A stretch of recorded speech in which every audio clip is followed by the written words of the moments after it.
오늘 이제 아까 읽었던 말씀 가지고 같이 그 독생하신 하나님이라는 제목으로 같이 은혜를 나누기를 원합니다.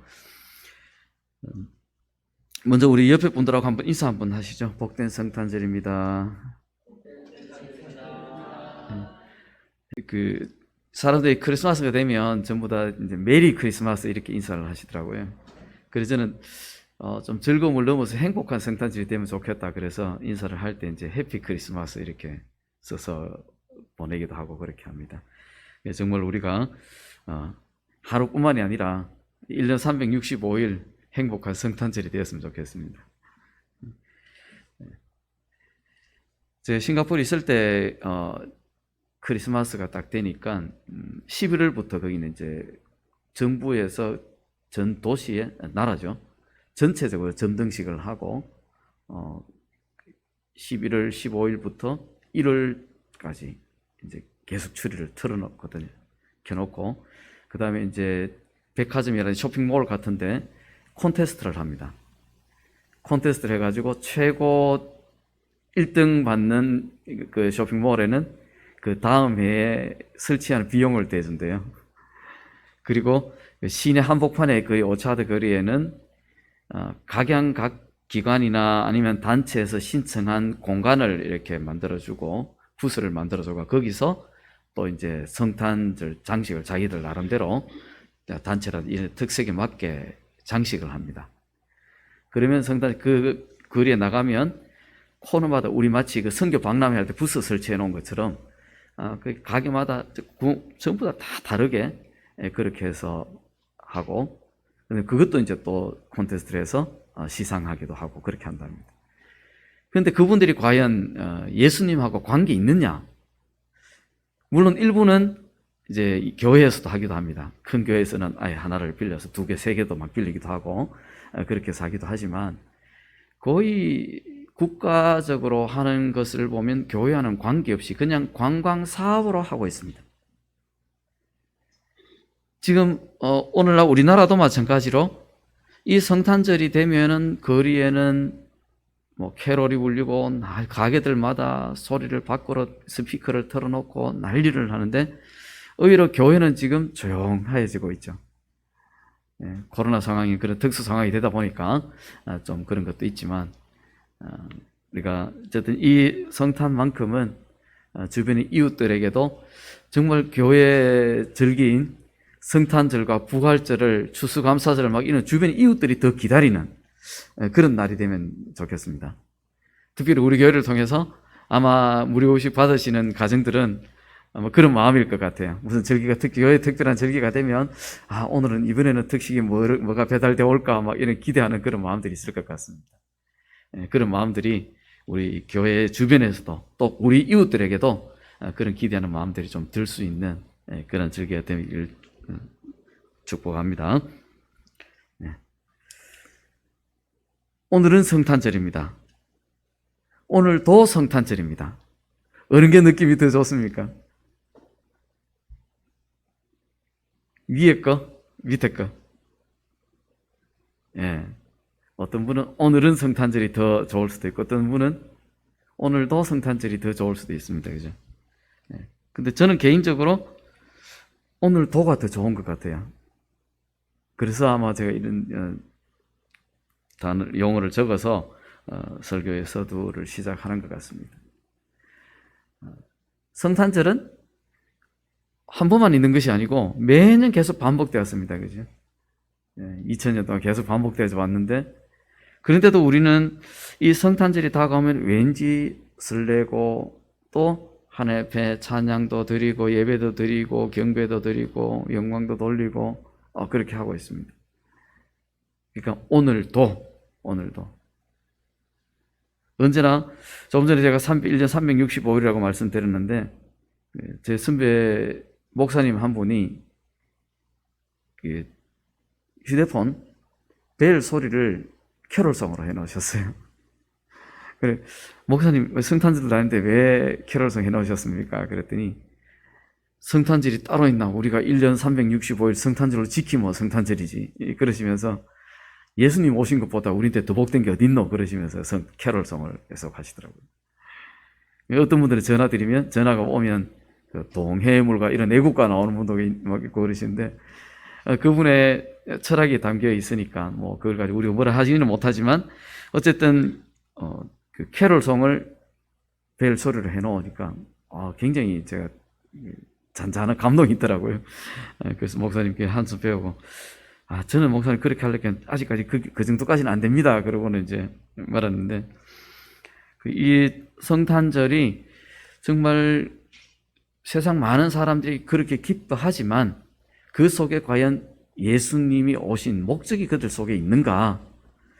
그 부분을 생각하면 우리가 맞이하는 성탄절과 그 세상 사람들이 맞이하는 성탄절은 분명히 다르리라 생각됩니다.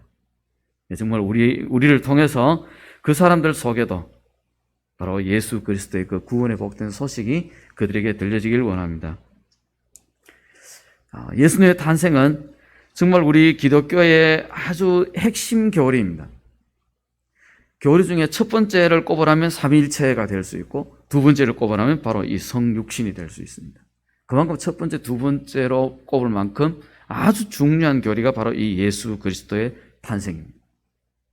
그래서 이것이 바로 교리의 본질이고 복음의 진수인데, 근데 이러한 내용들이 흔들리기까지 하고 있습니다. 무엇 때문에? 바로 이 종교다원주의라는 것 때문에 그렇습니다. 종교다원주의가 들어와가지고 사람들에게 이렇게 이야기합니다. 꼭 교회만 구원이 있는 거 아니다. 절에도 구원이 있고, 이슬람에도 구원이 있고, 저기 몰몬교회도 구원이 있고, 힌두교회도 구원이 있고, 종교들마다 다 구원이 있다. 그래서 종교는 다 똑같이 대접해야 된다. 종교는 하나로 통합돼야 된다. 마치 무협지에 나오는 그 무술하는 사람들의 그 극단에 가면 그건 다 통한다라고 이런 이야기를 하더라고요. 제가 어렸을 때 무협지 보면 각종의 다른 그런 무술들을 하지만 극강의 고수가 되면 다 통한다는 거예요. 마치 그걸 보는 느낌이 들었습니다. 저 다원주의 이야기를 처음 들었을 때. 종교는 다 끝에 가면 마지막은 다 똑같다. 다 똑같다는 거예요. 그래서 종교 통합 이야기를 하고 WCC를 중심으로 종교를 통합하고 심지어 직제까지도 통일하자. 그렇게 이야기를 하고 있습니다. 근데 재밌는 것은 그 직제 통일이 용어가 뭐냐면 사제로 통일하자는 거예요. 목사, 스님 이런 거 다 없애보고 사제로 하자. 그런 그 WCC가 누구 중심으로 돌아가고 있는지 아시겠죠? 예. 천주교를 중심으로, 교황을 중심으로 이제 움직이고 있는. 몇 년 전에 부산에서 WCC 총회를 할 때 우리나라 통합측이 이제 그것을 전체를 주관하게 돼가지고 명성교회 지금은 원로 목사이신 김삼원 목사님이 그 대회를 전체를 주관하게 됐어요. 그래서 그 하는 동안 거기 안에 문제가 됐던 게, 이슈가 됐던 게 WCC 내용도 문제가 됐지만 동성애 단체들 때문에 아주 심각한 문제가 있었습니다. 동성애 단체들이 거기에 자기들이 사용하는 용품들, 도구들을 거기다가 전시를 하기도 하고 사진도 전시하고 막 그렇게 해서 거기서 반동성애 운동하시는 분들이 또 거기 가서 막 농성을 하고 데모를 하고, 그래서 김삼환 목사님이 굉장히 입장이 곤란해지기도 하고, 그래서 이제 김삼환 목사님을 또 옹호하시는 분들은 목사님 개인은 옹호하지 않는다. 총회시다 보니 어쩔 수 없이 그 직책 때문에 그걸 하신 거지 절대 김삼환 목사님 개인적으로 그렇지 않다라고 그렇게 변호하시는 모습도 있었어요. 만약에 제가 옹호하시는데 그렇게 하라 그랬다면 저는 아마 총회장 내려놨을 것 같아요. 그거는 제 개인적인 입장입니다. 그런 일들이 일어나면서 이것이 전 세계 곳곳에 깊숙이 들어가고 지금도 교회 안에까지 들어와 있습니다. 우리나라의 WCC에 가입된 교단들이 굉장히 많이 있습니다. 결국은 그런 종교다원주의를 통해서 기독교의 본질인 이 삼일체와 그다음에 성육신 이런 내용들이 약화되어 버리죠. 왜? 우리 교회 기독교는 지금까지 예수 그리스도가 유일한 우리의 구원자라고 이야기를 했는데 마음의 뜻도 석가모니도 전부 구원자라고 이야기를 하니 당연히 약해질 수밖에 없죠. 지금 그게 세계적인 추세입니다. 그래서 유독 지금 기독교만 예수 그리스도만 유일한 구원자라고 이야기를 하니까 너는 그럼 너끼리 놀아라. 기독교를 따로 왕따시키고 있어요. 그 WCC라는 이런 데 가입되지 않은 교단들은.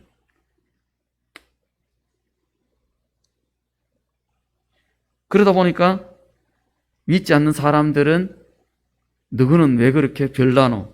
이제 이렇게. 너는 너무 배타주의 아니냐? 이런 이야기를 하기도 하죠. 그러나 절대 복음이 변질되어서는 안 되죠. 우리는 복음의 그 본질을 놓치면 안 됩니다.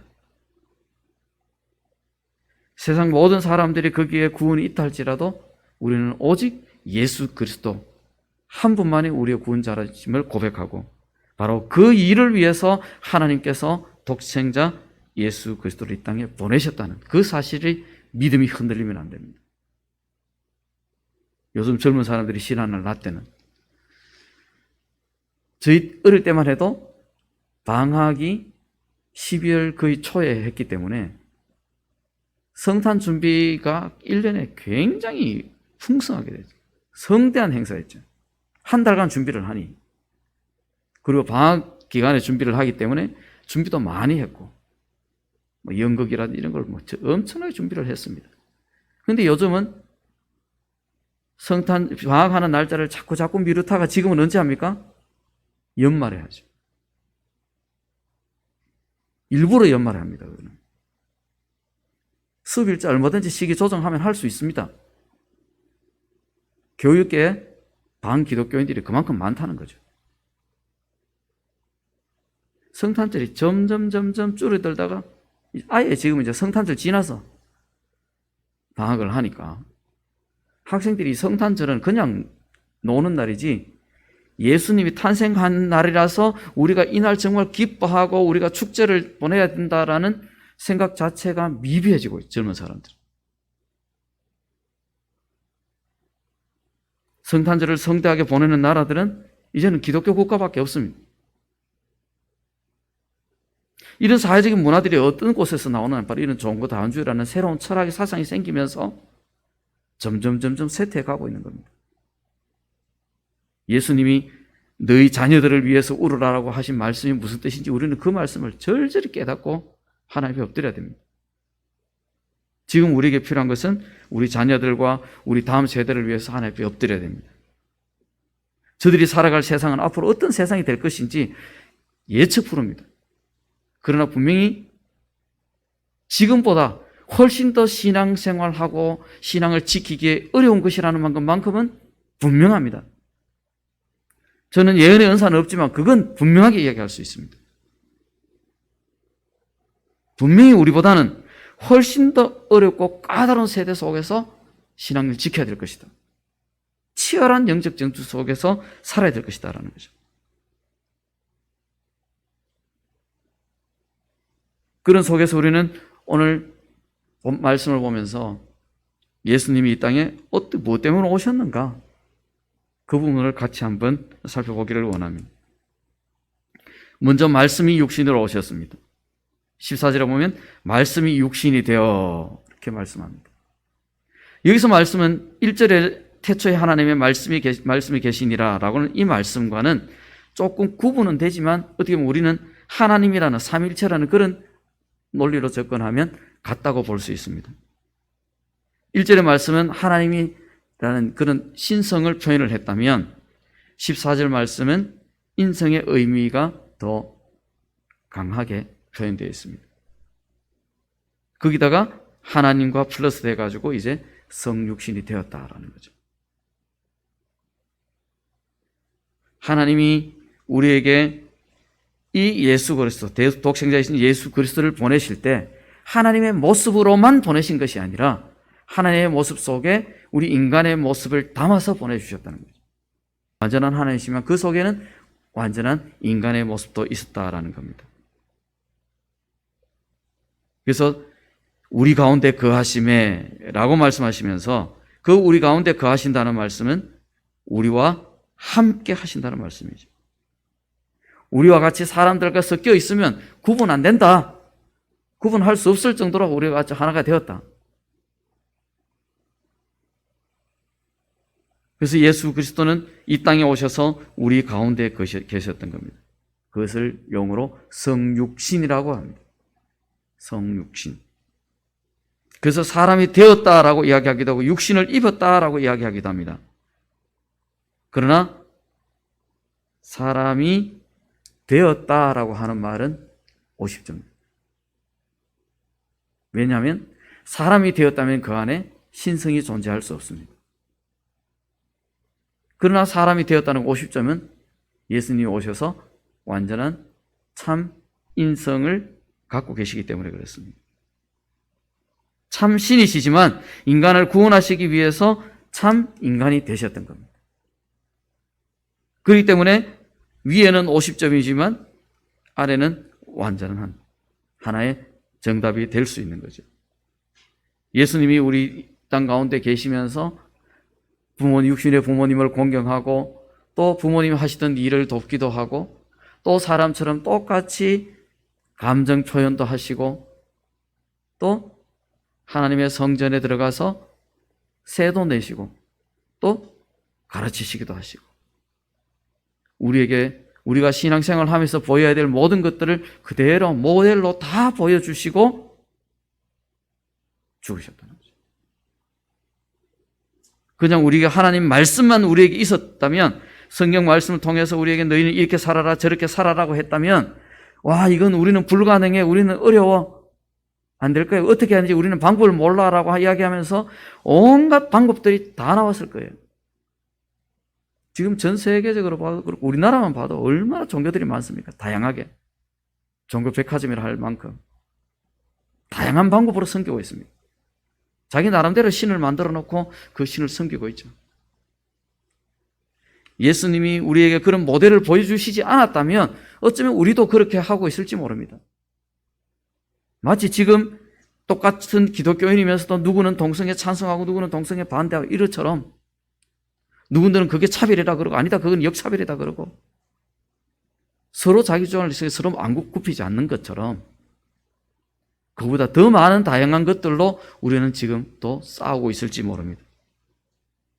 그러나 우리는 예수님이 하신 그 살아주신 우리에게 보여주신 남겨주신 그 삶의 모습들이 있기 때문에 우리는 그 예수님의 발자취를 따라갈 수 있다는 거죠. 예수님이 우리 가운데 거하셨기 때문에 그렇습니다. 다음은 아버지의 독생자의 영광을 나타내셨다. 우리가 그의 영광을 보니 아버지의 독생자의 영광이요 이렇게 말씀하고 있습니다. 이 말씀은 우리가 볼 수 없었던 게 아니라는 거죠. 지금까지 하나님을 볼 수 없었던 그것과는 다른 모습이었습니다. 예수님을 보면서 그 속에 하나님의 영광이 그 속에 있더라는 거죠.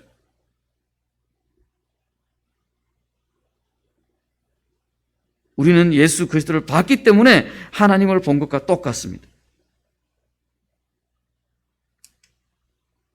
우리가 그의 영광을 보니 뭐 했다고요? 아버지의 독생자의 영광이에요. 그 속에 하나님과 삼위일체 하나님으로서 그 속에 하나님의 모든 성품을 그대로 가지고 계셨기 때문에 우리는 그 예수 그리스도의 삶을 통해서 예수 그리스도의 가르침을 통해서 하나님의 음성을 확인할 수 있고 하나님의 뜻을 볼 수가 있었다는 겁니다. 요한복음 8장에 보면 이렇게 말씀합니다. 우리 같이 한번 읽어보겠습니다. 24절 시작. 너희가 만일 내가 그인 줄 믿지 아니하면 너희 죄 가운데서 죽으리라.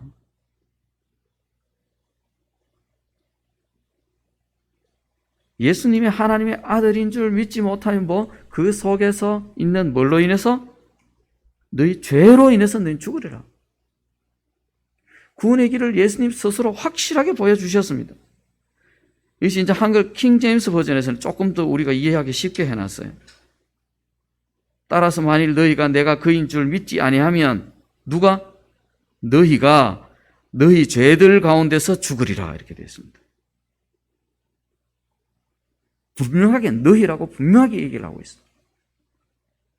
너희 죄들 속에서 너희가 반드시 죽는다. 이 예수님의 경고의 말씀이 우리에게 주는 의미는 뭘까? 지금 우리는 예수님의 생일이라고 우리 예수님이 태어나신 날만 계속 생각할 때가 있습니다.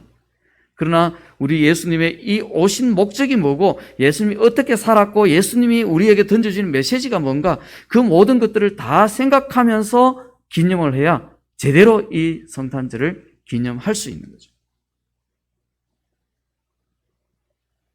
예수님이 우리에게 주신 말씀, 이 경고의 말씀도 그 중에 하나입니다. 내가 너희에게 가르친 말, 또 내가 너희를 구원하러 온 사람, 구원자, 또 내가 너희에게 가르쳐준 모든 것들을 너희가 믿어야 된다. 그렇지 않으면 너희들 속에 있는 그 죄들 때문에 너희는 결단코 죽을 것이다. 그 경고의 음성이 어쩌면 지금도 우리에게 계속적으로 되어지고 있는 그런 경고의 음성일 겁니다. 우리가 직접 하나님의 음성을 듣지 못한다 할지라도 우리 주변에 있는 사람들의 말이나 아니면 환경적으로나 아직도 하나님의 성령의 역사하심으로 인해서 우리가 들리시는 그런 어떤 또 다른 형태의 메시지들이나 이런 메시지들에 우리는 귀를 기울여야 됩니다. 그것을 구별할 수 있는 그런 분별의 영을 달라고 기도해야 됩니다. 이단들의 그런 요구가 아니라, 이단들의 꼬임이 아니라, 유혹이 아니라 정말 이 속에서 들려지는 진정한 그 하나님의 메시지가 무엇인가? 하나님, 우리가 이것들을 정확하게 분별할 수 있는 흔들리지 않는 그런 분별의 영을 주십시오. 그래서 우리의 신앙 삶이 흔들리지 않고 오직 십자가만 바라보고 예수님이 가셨던 그 길을 따라가고 예수님이 가르치는 그 길을 순종하며 갈 수 있는 그런 삶이 될 수 있는 겁니다. 오늘 함께 예배드리는 모든 우리 아름다운 성도님들 한 분 한 분이 바로 이런 예수님의 모습을 따라가는 그런 예수님의 제자들이 되시길 축복합니다. 은혜와 진리가 충만하더라라고 이야기합니다. 이 은혜라는 말씀은 구약에서는 하나님의 성품 중에 하나로 나옵니다. 하나님의 속성, 하나님의 본성, 하나님의 신성. 이런 성품이 바로 은혜입니다. 우리에게 은혜가 임하면 하나님의 성품이 우리에게 임하는 거죠. 그때는 놀라운 일들이 역사하는 것을 곳곳에서 볼 수 있습니다. 여기 오늘 말씀에는 은혜와 진리가 충만하더라. 은혜가 하나님의 신성이라면 이 진리는 그리스도의 신성이죠. 이 두 신성이 합해져서 우리에게 오늘날 우리에게 충만한 그런 예수 그리스도의 모습이 되는 겁니다. 이 은혜와 진리라는 말 속에 바로 그 예수 그리스도의 탄생 속에 하나님의 은혜와 하나님의 그 신성과 그리스도의 신성, 구원자로서의 신성 두 가지가 다 똑같이 그 속에 들어있더라는 겁니다. 우리와 똑같은 인간의 모습을 입고 있는 그 예수님 안에 그런 하나님의 성부 하나님과 성자 하나님의 모습이 있더라는 거죠.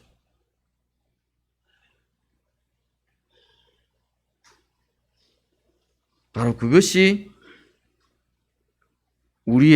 지금 우리에게 주시는 하나님의 은혜입니다. 하나님 아버지가 우리와 함께 하시고 예수 그리스도가 우리와 함께 하시고 성령께서 우리와 함께 하셔서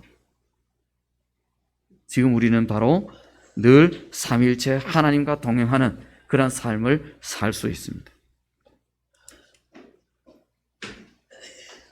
그것이 충만하더라.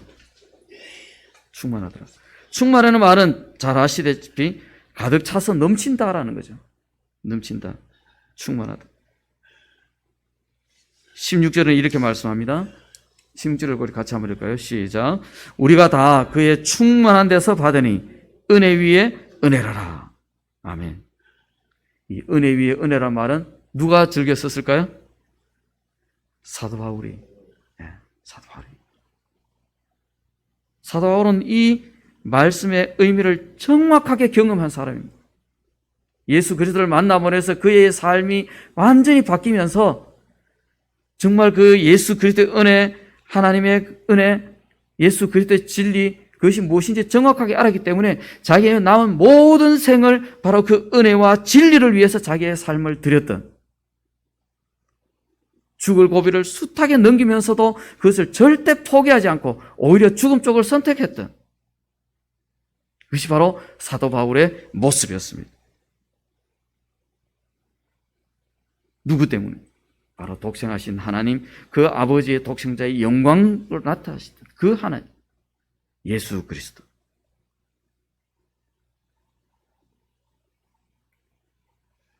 우리 속에 사도 바울의 그런 열정의 모습은 될 수 없을지라도 그런 모습들을 닮아서 조금이라도 따라가고자 하는 그런 꿈이 우리에게 있기를 원합니다. 2021년도에 이루지 못했다면 2022년도에는 좀 더 이런 모습으로 조금만 더, 정말 조금만 더 가까이 다가갈 수 있는 그런 모습으로 변화될 수 있는 은혜가 우리에게 넘치길 축복합니다. 바로 그 충만을 통해서 예수 그리스도의 충만한 데서 나온다는 거죠. 그 은혜는. 그런데 예수님은 그 그리스도의 충만함을 통해서 우리를 어떻게 하신다고요? 풍성함을 경험할 수 있게 해줍니다. 지금 우리 아름다운 교회 소식들이 지금 전국에 다 알려져 가지고 그렇잖아요. 그죠?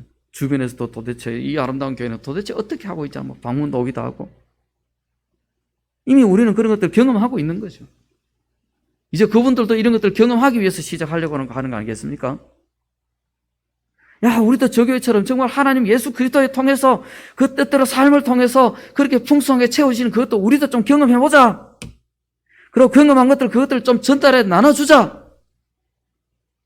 그런 열망들이 일어나기 때문에 그런 건 아니겠습니까? 주님께서 우리에게 그 말씀을 주신 거예요. 다 그 충만에 대해서 받으니 은혜 위에 은혜다.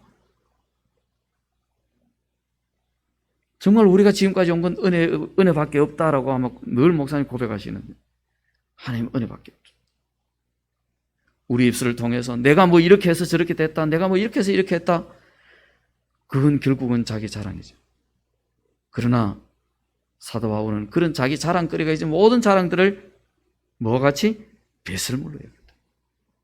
애들 표현을 빌리자면 뭐같이? 똥같이 여겼다.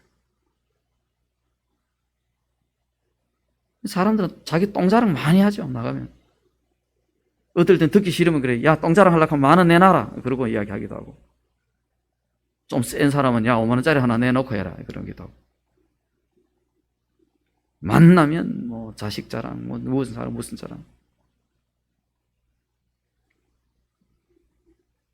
그게 성경 표현을 빌리면 뭐예요? 똥자랑이에요. 똥자랑.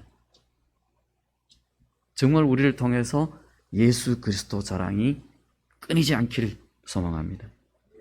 예수 그리스도께서 우리에게 하나님 아버지를 알려주십니다. 어떻게 해요? 본래 하나님을 본 사람이 없으되 아버지 품속에 있는 독생하신 하나님이 나타내셨느니라. 우리 성경에는 이게 구분이 조금 명확하게 잘 되지 않는데, 새 번역에는, 개정에는, 새 번역에는 이렇게 이야기합니다. 일찍이 하나님을 본 사람은 아무도 없다. 아버지의 품속에 계신 외아들이신 하나님께서 하나님을 알려주셨다. 외아들이신 하나님께서, 이렇게 났습니다. 새 번역이 이렇게 조금 더 이제 명확해지죠? 킹제임스 버전은 이렇게 해놨습니다. 아무도 어느 때나 하나님을 본 사람이 없지만 아버지의 품 안에 계신 독생자뿐이라 그가 하나님을 분명히 밝히셨는데, 이제 그 원인까지 진단을 다 해주죠. 킹제임스 버전 이렇게 설명합니다. 왜? 아버지의 품 안에 계신 독생자였기 때문에 그 한 사람밖에 없다. 하나님 본 사람은 그가 봤기 때문에 우리에게 뭐 한다고요? 분명히 밝히셨다. 본 것을 이야기하면 아무도 이야기 못합니다. 물론 본 것을 조금 거짓되게 이야기하면 어쩔 수 없지만 하나님이 설마 뭐 거짓말 시키겠습니까?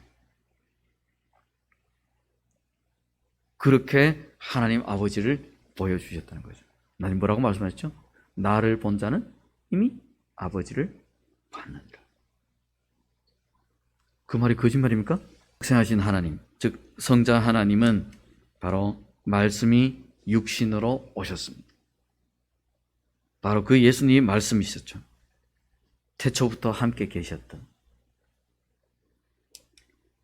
다음에 말씀이 우리 가운데 거하십니다. 이 독생하신 하나님이 지금 우리 가운데 거하신다는 겁니다. 저 안에도 거하시고 여러분들 각자 개인 속에도 계신다는 겁니다. 그래서 사도 바울은 그것을 우리가 하나님의 거룩한 성전이다.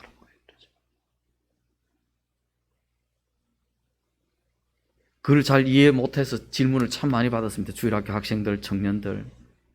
그래서 이렇게 이야기를 했습니다. 그 말은 쉽게 이야기하면 이렇다. 우리가 교회라고 이야기하는데 교회의 제일 작은 단위가 뭘 것 같노? 그랬더니 어떤 조그마한 애들은 구역 그렇게 이야기를 하더라고요. 아니다. 바로 니다. 네가 교회다. 만약에 네가 아름다운 교회 다닌다면 네가 나가면 네 이름 뒤에는 꼭 아름다운 교회 다니는 누구 이런 꼬리표가 따라 붙는다. 바로 네가 교회다.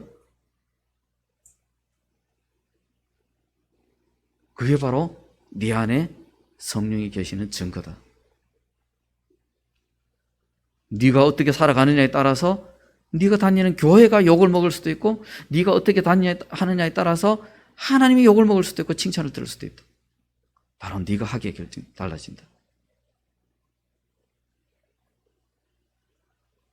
거기까지 가면 이제 애들이 초등학생들도 고개 끄덕끄덕거려요.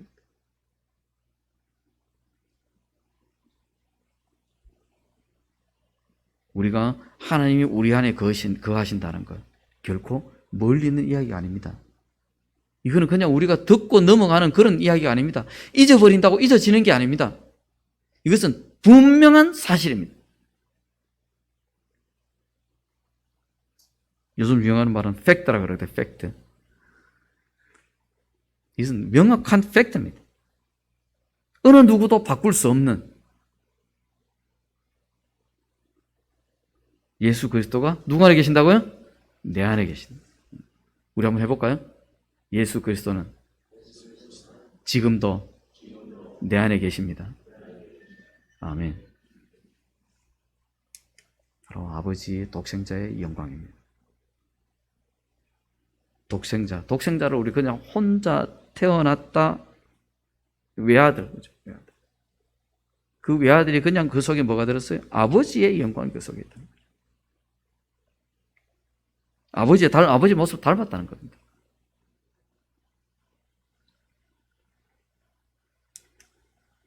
그리고 지금도 우리와 함께 계셔서 뭐 하신다? 아버지 하나님을 알려주신다. 뭔 소리 합니까? 예수님 돌아가신 지가 언젠데. 예수님 돌아가시기 전에 하신 말씀이 뭐죠? 내가 뭐를 보내주신다? 또 다른 보혜사를 보내주신다. 그럼 지금 벌써 여기에 성부, 성자, 성령이 다 나왔죠.